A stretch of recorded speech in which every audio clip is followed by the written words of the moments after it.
कल लिखा था मेवाड़ का। हाँ, दो देखो, एक तो मैराथन का युद्ध और एक कौन सा युद्ध आपका, थर्मोपोल। इधर सुनना देखो, ये दोनों यूरोप में जगह पड़ती है। यूरोप में आपका एक देश पड़ता है ग्रीस, यूनान, यूनान जिसको आप कहते हो। यूनान में दो जगह, एक जगह का नाम है मैराथन और एक जगह का नाम क्या है।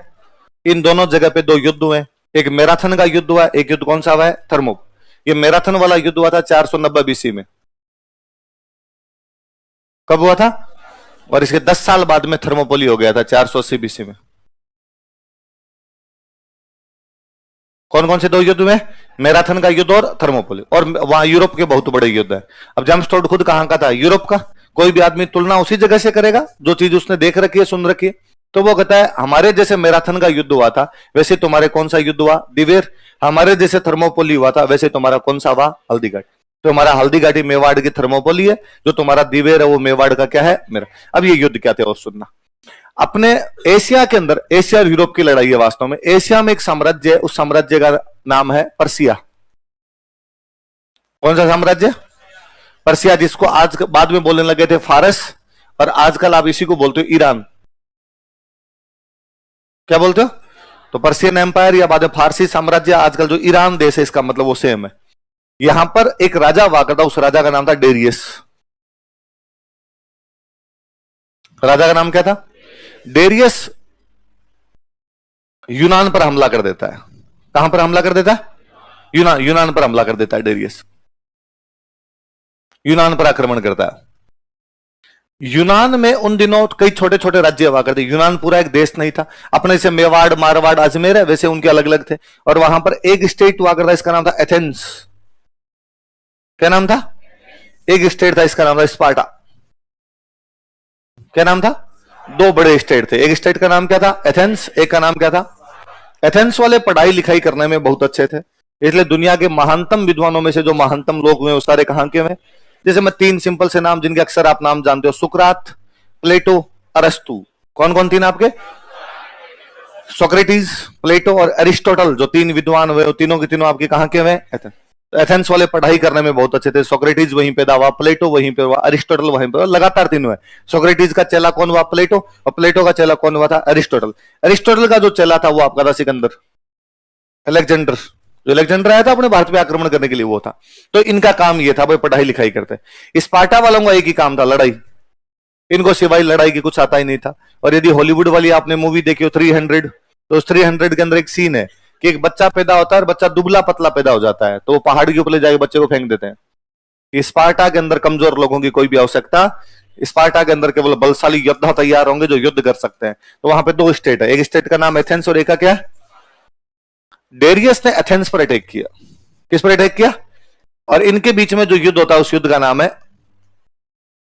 मैराथन का युद्ध। क्या नाम है युद्ध का? मैराथन। किस किस के बीच में? डेरियस और एथेंस। डेरियस कहां का राजा? पर्सिया का, दो ईरान का, दो एशिया का राजा। यूरोप में कौन से स्टेट पर आक्रमण कर रहा हो? एथेंस। कब युद्ध हो रहा है? 490 बीसी। कौन सी जगह पे हो रहा है? मैराथन जगह का नाम है। एथेंस वालों को शुरुआत में लगा कि क्या पता यार पार पड़ेगी कि नहीं पड़ेगी, क्या पता डेरियस से जीत पाएंगे कि नहीं जीत पाएंगे। सहायता मांग लेते हैं पड़ोसियों की। पड़ोसी कौन थे? तो उन्होंने स्पार्टा वालों से सहायता मांगी। अपना एक बंदा स्पार्टा भेजा कि जाओ और उनकी सहायता लेके आओ। उस बंदे का नाम था फिसिपिडीज। क्या नाम था? फिसिपिडीज को कहा कि तुम जाओ और जाके स्पार्टा वालों को, स्पार्टा वालों, एथेंस की लड़ाई हो गई है डेरियस के खिलाफ, मैराथन के मैदान में हम लड़ रहे हैं, तुम यदि सहायता देने के लिए आओगे लड़ाई थोड़ी आसान हो जाएगी, वरना हमें तो अकेले लड़ना ही। फिसिपिडीज ने कहा ठीक है मैं जाता हूं। उन दिनों बरसात हो रही थी और बरसात के टाइम में यूनान में पहाड़ियां वगैरह ज्यादा, घोड़े नहीं चल सकते थे, तो जाएगा कैसे तो उसने कहा पैदल चला जाऊंगा। और कहते हैं वो 2 दिन में 150 किलोमीटर पैदल चला गया था। 2 दिन में कितना चला गया था? 150 किलोमीटर पैदल चला जाता वो आदमी। कोई यूं अचरज करने की कोई आवश्यकता नहीं, ये दूरी बहुत कम है।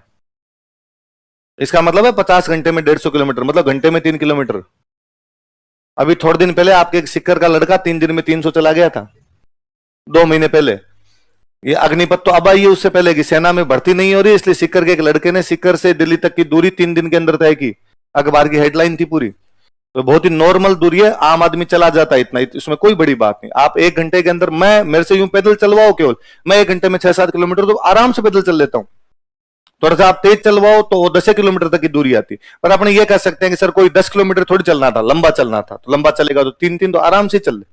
पीसीपीडी थोड़ा अच्छा आदमी रहा होगा दौड़ने के अंदर, तो वो एथेंस से कहां की दूरी तय करता है?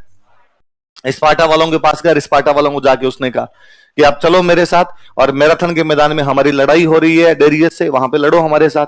लेकिन स्पार्टा ने मना कर दिया। स्पार्टा वाले अपने राजस्थान की तरह थे, वो मुहूर्त देख के बाहर निकलते, और उन्होंने कहा कि मुहूर्त आजकल अच्छे नहीं है हमारे। जब सूर्य अभी तक, चंद्रमा जो अभी तक कृष्ण पक्ष में चल रहा है, जब चंद्रमा शुक्ल पक्ष में आ जाएगा तो लड़ेंगे। अभी चांद दिखाई नहीं दे रहा, चांद दिखाई देगा तो लड़ेंगे, वरना हम नहीं लड़ेंगे। तारे डूबे हुए, और डूबते हुए तारों के अंदर हम लड़ने के लिए नहीं जाते। इसलिए एथेंस अकेला लड़ता है, किसके खिलाफ, और हरा देता है। मैराथन का युद्ध कौन जीतता है, किसको हराता है? डेरियस की सेना बड़ी थी, एथेंस की सेना कम थी। जेम्स टोड कहता है जिस प्रकार हमारे एथेंस की छोटी सेना ने डेरियस की बड़ी सेना को मैराथन के मैदान में हरा दिया था, उसी प्रकार तुम्हारे मेवाड़ वालों की छोटी सेना ने मुगलों की एक बड़ी सेना को दिवेर के युद्ध में हरा दिया था। इसलिए तुम्हारा दिवेर मेवाड़ का मैराथन है। भाई बात समझो, कौन बंदा गया था ये बुलाने के लिए, कौन से युद्ध में सहायता के लिए? इसलिए आज भी लंबी दौड़ को मैराथन दौड़ कहते हैं। जो लंबी दौड़ होती है उनको क्या कहते हैं? क्योंकि पहली बार लंबी दौड़ जिस युद्ध के लिए लगाई गई थी वो युद्ध कौन सा है? पहली बार इतना लंबा कोई आदमी किसी युद्ध के लिए चला था तो युद्ध कौन सा है? मैराथन जगह का नाम है, उस जगह पर वो युद्ध हुआ था। डेरियस के बेटा आगे राजा बनता है जरक्सीज। कौन राजा बनता है? और जरक्सीज बाद में बदला लेने के लिए वापस अटैक करता है 10 साल बाद। इस बार जो युद्ध हुआ वो कौन से ईस्वी के अंदर हुआ? 480 बीसी के अंदर युद्ध होता है। इस बार जो लड़ाई हुई उस जगह का नाम क्या है? थर्मोपोल। इस बार जरक्सीज ने जब आक्रमण एथेंस पे किया तो इस बार स्पार्टा वाले साथ देने के लिए आए। स्पार्टा और एथेंस दोनों मिलकर लड़े। अलग अलग जगह पे सबने अपनी मोर्चाबंदी की, कहां पे कौन कौन लड़ेगा। तो एक दर्रा है, दो पहाड़ियों के बीच की जगह है, उन पहाड़ियों के बीच की जगह का नाम क्या था? थर्मोपोली। यहां पर एक सेना लगाई गई, 10,000 लोगों की एक सेना यहां पर लगाई गई। उसमें 300 लोग स्पार्टा के थे। 300 लोग कहां के थे? स्पार्टा के थे। तो उस दर्रे को रोकने की जिम्मेदारी उन 300 को दी गई। उस क्षेत्र में 10,000 की फौज थी, 300 लोग स्पार्टा वाले उस दर्रे पे लगाए गए। भाई तुम लोग इधर से आती हुई सेना को रोकोगे। वो जो स्पार्टा वाले 300 सैनिक थे उनका जो सेनापति था उसका नाम था लियोनिडास। क्या नाम था उसका? लियोनिडास उनका सेनापति हुआ करता था। और कहते इन 300 लोगों ने या इन स्पार्टन्स ने इस लियोनिडास के नेतृत्व में उस दर्रे को जाम कर दिया था और उनको आगे बढ़ने का कोई भी मौका नहीं था। तो जेम्स टोड कहता है जिस प्रकार हमारे कुछ एक लोगों ने, मुट्ठी भर लोगों ने उस दर्रे के अंदर जरक्सीज की एक बड़ी सेना को जाम कर दिया था, उसी प्रकार तुम्हारे मेवाड़ की एक छोटी सेना ने हल्दी घाटी वाले दर्रे के अंदर मुगलों की एक बड़ी सेना को जाम कर दिया था। इसलिए तुम्हारा हल्दी घाटी मेवाड़ की थर्मोपोली है, तुम्हारा दिवेर जो है मेवाड़ का क्या है? आई बात समझ में? हालांकि इनके साथ बहुत बुरा होता है। इन 300 में से एक आदमी विश्वासघात करता है और वो जाके उनसे मिल जाता है और उनको रास्ता बता देता है कि तुम दर्रे की तरफ से मत आओ, पीछे की तरफ से आओ। और वो पीछे की तरफ से आते हैं, पीछे की तरफ से आगे इन सबको मार देते हैं। और लियोनिडास ये सब लड़ते हुए मारे जाते हैं इस युद्ध के अंदर। तो बाद में जेम्स टोड आगे लिखता है कि दुर्भाग्य कि हमारे पूरे यूरोप में एक थर्मोपोली है, हमारे पूरे यूरोप में एक लियोनिडास है। इस प्रकार का युद्ध जिसमें मुट्ठी भर लोग यूं सामने जाके लड़ लिए, वो युद्ध हमारा कौन सा था? थर्मोपोली। और वो जो हमारा सेनापति था वो कौन था? जेम्स टोड कहता है लेकिन जब मैं राजस्थान को देखता हूं तो मुझे इस बात पर बड़ा गर्व होता है कि इनके गांव गांव में थर्मोपोली है, घर घर में लियोनिडास है। ऐसे युद्ध तो इन्होंने चलते फिरते कर लिए और अपने ऐसी लड़ाइयां खूब हुई है कि मंदिर को तोड़ने के लिए आक्रमणकारी आए, हमारी तरफ से 20 गए, उधर से भले 300 थे, 400 थे, हमारे बड़े 20 मरे नहीं मरे पर उस मंदिर के लिए लड़ लिए थे। तो ऐसी लड़ाई हमने खूब लड़ी। उनकी एक लड़ाई हुई थी, वो लड़ाई कौन सी है? टोड बेचारा उसके बारे में जानता था, वो उसी से तुलना करेगा। हमेशा आदमी तुलना उसी से करेगा जो उसका देखा हुआ है, सुना हुआ है, पढ़ा हुआ है। कि भाई वो नॉर्मल समय हमेशा बताता हूं कि आप किसी आदमी को देखते हो, बहुत लंबा आदमी है, चौड़ा आदमी, आप देखते हो तो अरे यार ऐसे तो हमारे गांव में ताऊ जी है, उसी से तुलना करेंगे जो आपका देखा। बस एग्जैक्टली जब टोड ने हल्दी घाटी सुना तो उसने कहा यार ये दर्रे में युद्ध हुआ है और दर्रे में जाम कर दी सेना को। ऐसा दर्रा हमारे ही था थर्मोपोली और हमने वहां जाम किया था, इसलिए हल्दी घाटी तुम्हारा क्या मेवाड़ की। उसने मैराथन अरे पूरी सेना ही मार दी थी यहाँ पे मैराथन में, अकेले एथेंस ने मार दी थी। तो जैसे ये हुआ था वैसे वैसे हमारा क्या हुआ है? दिवेर। पड़ गई बात। अब लिखो हल्दी